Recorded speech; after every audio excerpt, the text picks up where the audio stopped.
जय जिजाऊ जय शिवराय बांधवांनो. आज बीडच्या वाघाची शिकार करण्यासाठी कोल्हे आणि कुत्रे मांजरं एकत्रित आले.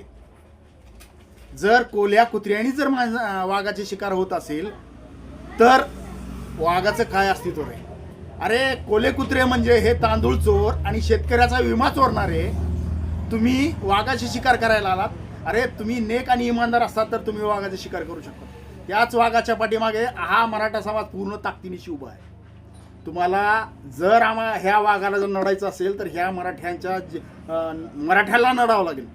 मराठ्यांनो, अशा कोल्या कुत्र्याकडे लक्ष न देता फक्त आपलं एकच लक्ष आहे, आपलं ओबीसी मधून आरक्षण. कुणबी प्रमाणपत्र काढण्यासाठी लक्ष द्या. असे कोले कुत्रे किती येतील त्याच्याकडे लक्ष न देता आपलं एकच टार्गेट आहे, आपलं मराठ्याचं ओबीसी मधून आरक्षण घेणे. चॅनलला नवीन असाल तर सबस्क्राईब करा, शेअर करा, प्रत्येक मराठा बांधवांनी हा व्हिडिओ पोहोचती करा आणि कुणबी प्रमाणपत्र काढण्याकडे लक्ष